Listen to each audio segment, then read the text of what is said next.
questions 1 to 5.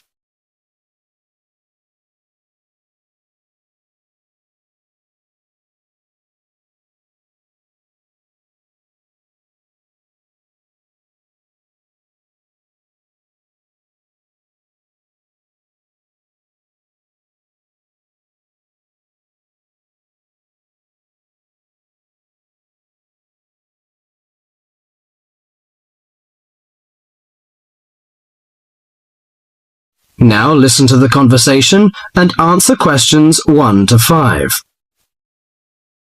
Well, Claudia, our first semester at university is almost over. I can't wait for the holidays. Oh, me too. Why don't we go somewhere far away and forget about lectures and essays and all that hard work? Sounds good to me. How about if we go to the coast? It would be great to do some swimming and surfing. The coast would be good, but let's look at our other options. There are the mountains. They're nice and cool at this time of year. There's also the desert, which I really enjoyed last year. What about going to Sydney? I've never been there, and they say it's a great city to visit. Well, I agree. Sydney would be good, but there are too many tourists there at this time of year, and I'd rather get away from buildings and cars. I vote for the mountains. All right, then, let's do that. Now, we have to decide where we're going to stay and how we're going to get there. Any suggestions? Well, for places to stay, there are the usual places, motels, hotels, and youth hostels. We can go camping too. I'm afraid I'm not a very good camper. I tend to feel a bit frightened sleeping outdoors. All right, we'll forget about camping. So, what do you prefer? Well, since neither of us has a lot of money, I don't think a hotel or motel would be possible. How about a youth hostel? Oh, I'd rather not go to a youth hostel. They're cramped and noisy, and the person in the bed next to you might be a snorer. No, I think we should find a small holiday house to rent, and if we get a few more friends to join us, it will be really cheap. Okay. You know, it's the first time for me to travel to the mountains. What do you suggest to take? Mosquito net, I guess. Mosquito net is useful, but I don't want to add more weight to our luggage. So the insect repellent can do, I think. Besides, aspirins are necessary and some cold cure, in case we feel sick or something like this. Do you think we need binoculars and a camera? Well, it would be a good idea to take binoculars. As to a camera, I'm not very for it. I'd rather record the scenes in my mind. You're right. What about the money? How much do you think is enough and how we should take it? I've learned from a friend about the cost. He told me that they spent about $480 for 1 week's tour. So I think $500 would be enough. We may need over $300 for the house. Have you got any traveller's checks? No, I haven't. But I've got a credit card and a saving card. Then take the credit cards with us. It would be more convenient to pay the house fees with a credit card. Before the rest of the conversation, you have some time to read questions 6 to 10.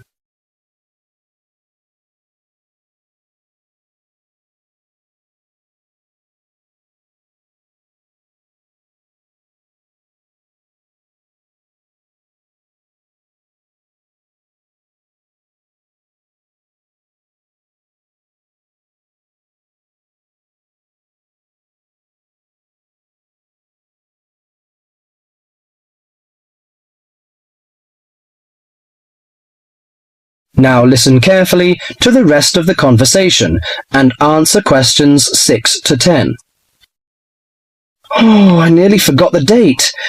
How long will we have before we have to be back here on campus? Under a week, I think. We'll leave on the 14th of April and come back on the 21st, because you know we'll start to study on the 22nd. Do you know the definite locations of some holiday houses?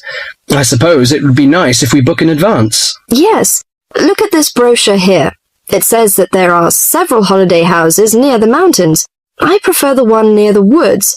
It's situated right across the road from the rainforest park. That sounds good. We can easily go to the rainforest park then. Do you know what else we can do there besides visiting the park? I know that many people go there for bushwalking, but you need a good pair of walking boots, of course. Are there any dangers in the bushes? I'm a little frightened. In fact, there's no need to be nervous of the bushes, provided that you treat it with respect and common sense. Most of the animals and wildlife are gentle and harmless. There are venomous snakes to be aware of, but really they're much more frightened of you than you are of them. The other thing is that certain plants can cause irritation if you touch them with bare skin. I see. Well, I can't wait for the coming holiday. That is the end of section 1. You now have half a minute to check your answers.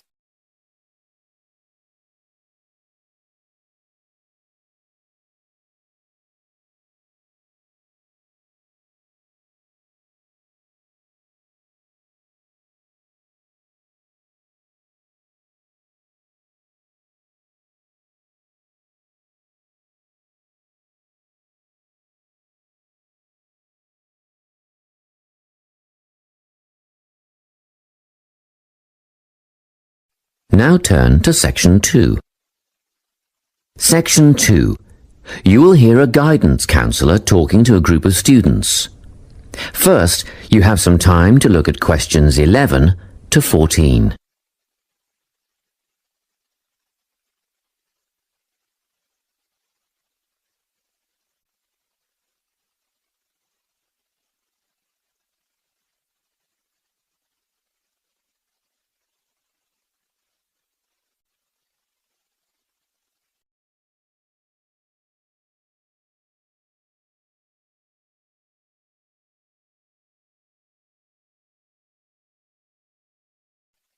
Listen carefully and answer questions 11 to 14. Hello everyone. I'm the Counselling Administrator here at St Ives College, and I've been asked to come and talk to you about our counselling team and the services that we offer. We have 3 professional counsellors here at St Ives: Louise Bagshaw, Tony Denby and Naomi Flynn. They each hold daily one-on-one sessions with students, but which counsellor you see will depend on a number of factors.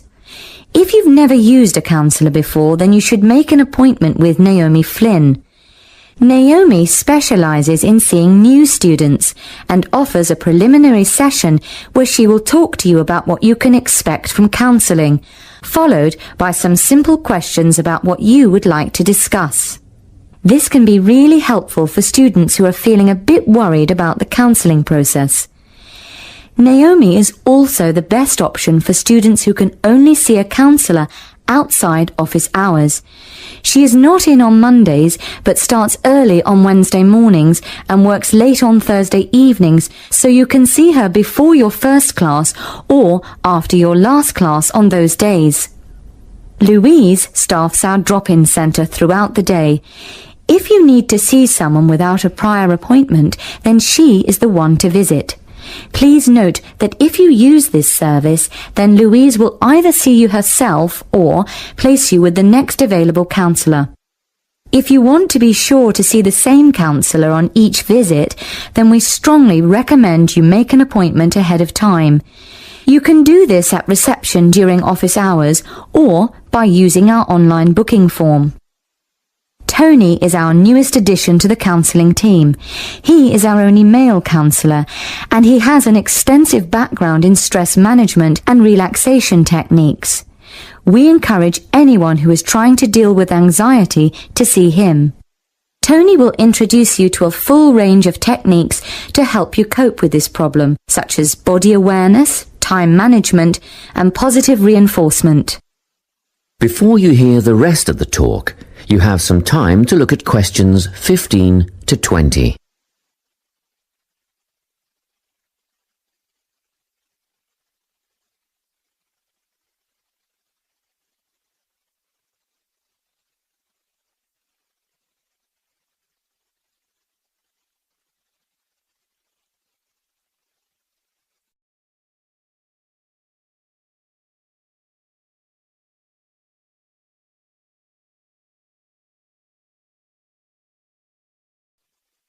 Now listen and answer questions 15 to 20. Each semester, the counselling team runs a number of small group workshops. These last for 2 hours and are free to all enrolled students. Our first workshop is called Adjusting. We've found that tertiary education can come as a big shock for some people. After the structured learning environment of school, it is easy to feel lost. In this workshop, we will introduce you to what is necessary for academic success. As you might expect, we're targeting first-year students with this offering. Getting organised follows on from the first workshop. Here, we're going to help you break the habit of putting things off, get the most out of your time, and discover the right balance between academic and recreational activities. With Getting Organised, we're catering to a broader crowd, which includes all undergraduates and postgraduates. Next up is a workshop called Communicating. The way people interact here may be quite different to what you're used to, especially if you've come from abroad. We'll cover an area that many foreign students struggle with, how to talk with teachers and other staff. We'll cover all aspects of multicultural communication. International students tend to get a lot out of this class, so we particularly encourage you to come along. But I must say that sometimes students from a local background find it helpful too, so everyone is welcome. The anxiety workshop is held later on in the year and deals with something you will all be familiar with, the nerves and anxiety that come when exams are approaching. Many students go through their entire academic careers suffering like this, but you don't have to. Come to this workshop and we'll teach you all about relaxation and how to breathe properly, as well as meditation and other strategies to remain calm. We've tailored this workshop to anyone who is going to sit exams. Finally, we have the motivation workshop. The big topic here is how to stay on target and motivated during long-term research projects. This workshop is strictly for research students, as less advanced students already have several workshops catering to their needs. Well, that's it. Thanks for your time. If you have any questions or want more information about our services, do come and see us at the counselling service. That is the end of section 2. You now have half a minute to check your answers.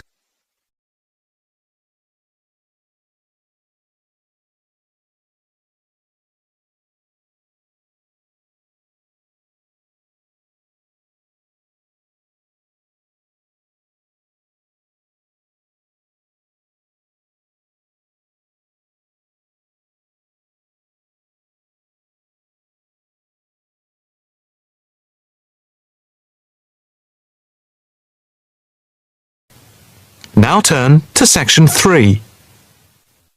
Section 3. You will hear a female and a male student talking about the mock exams that they have just taken. First, you have some time to look at questions 21 to 25.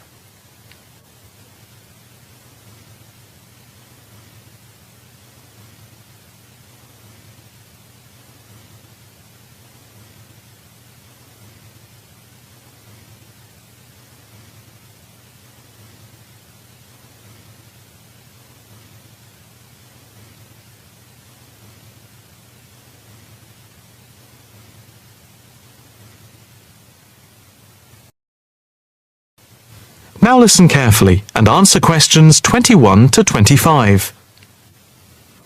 So, what did you think of the practice exams last week? You mean the mock exams? Yeah. I thought some of them were tough. They were certainly hard and generally they were very long. Yeah, they were spread over a whole week, which made it impossible to relax. Exactly. But what did you think of each test? Of the 7 exams we did, the least enjoyable for me were the 2 3-hour essay papers. Why didn't you like the essay papers? I'm not particularly good at writing things down like that in a short space of time.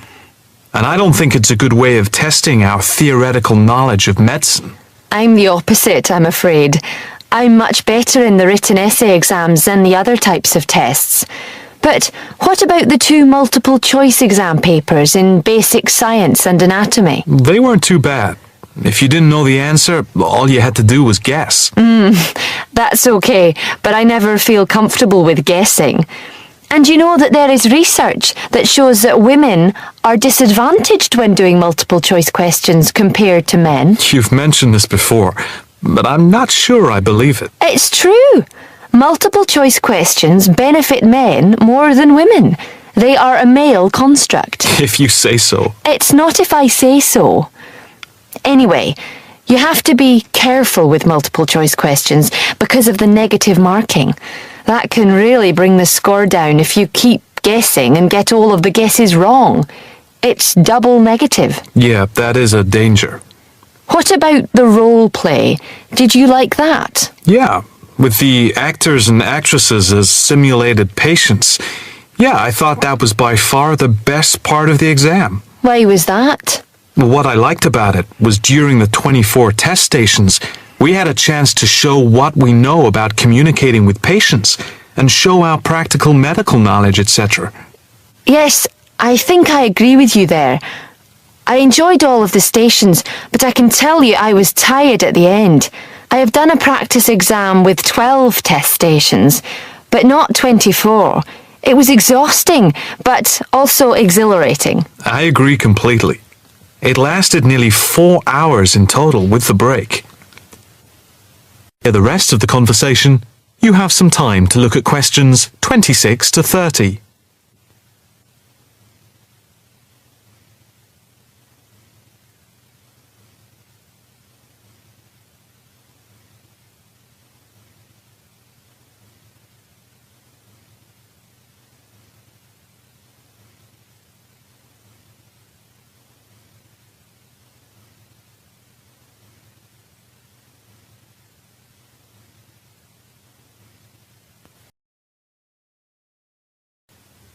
Now listen carefully and answer questions 26 to 30.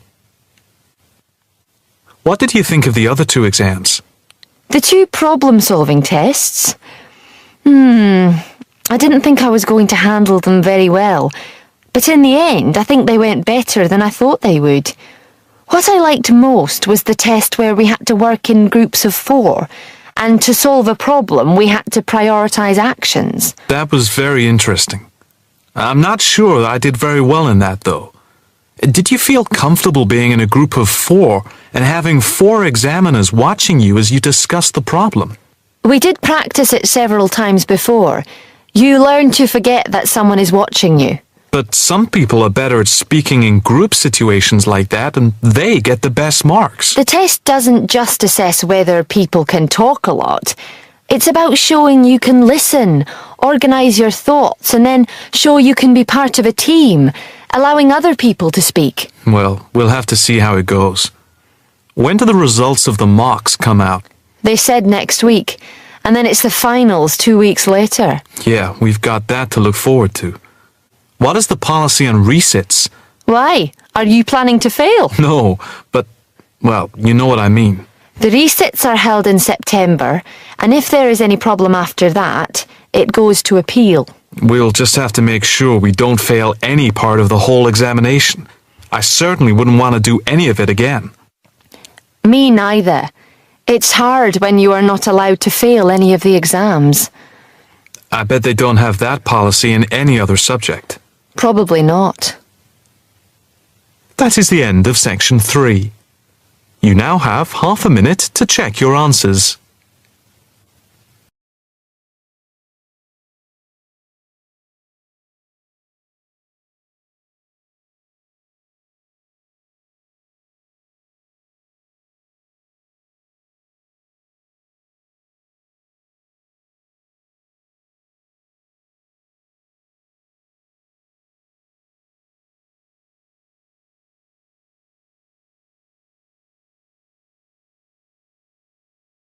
Now turn to Section 4.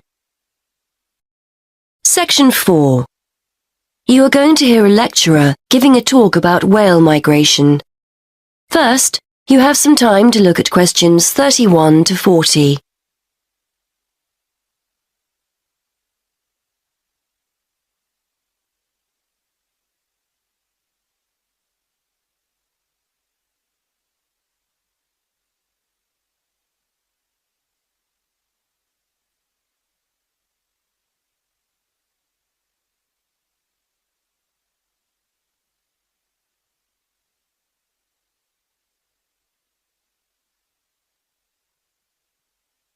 Now listen and answer questions 31 to 40.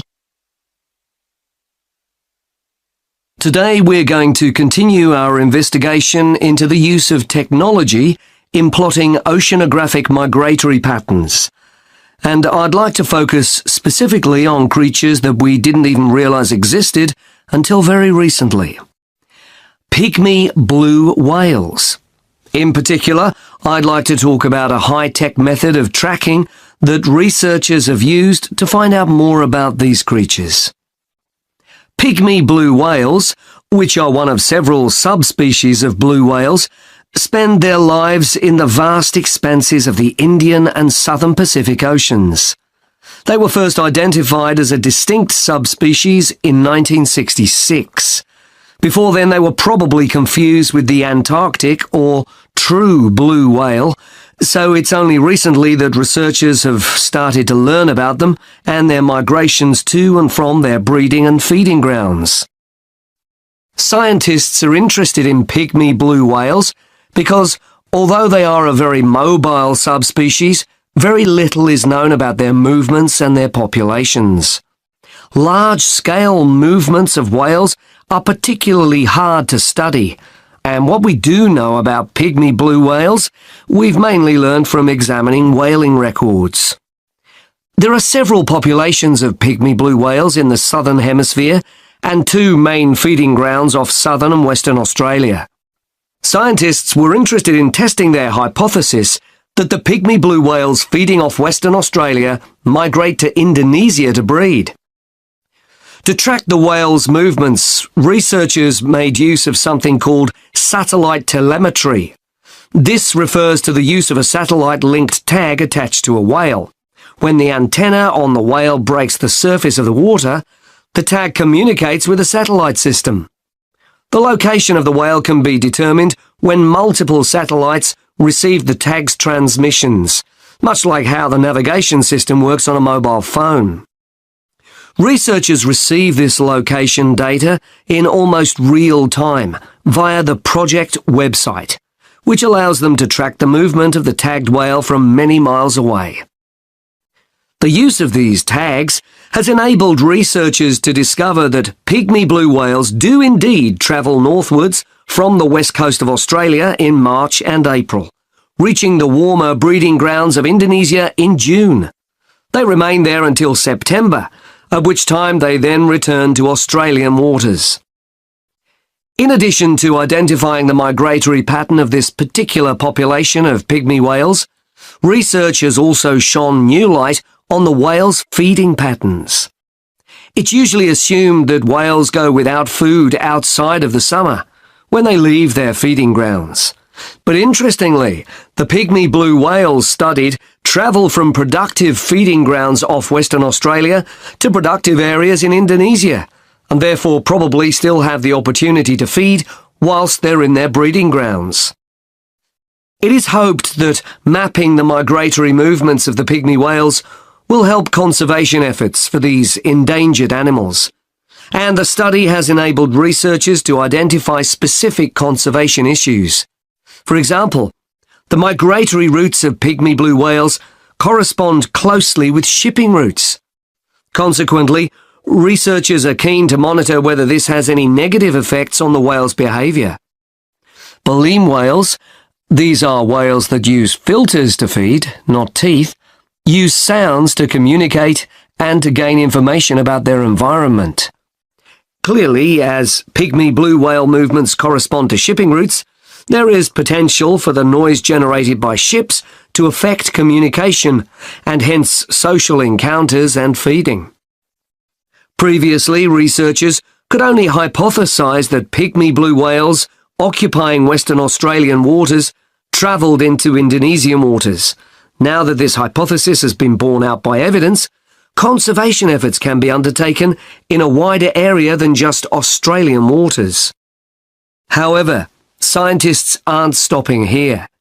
A question mark still remains over the movements of the pygmy blue whales that utilise the feeding grounds further south, off the southern coast of Australia. Genetic evidence indicates that there is a mixing taking place between the population of whales in the feeding grounds of Western Australia and the population further south.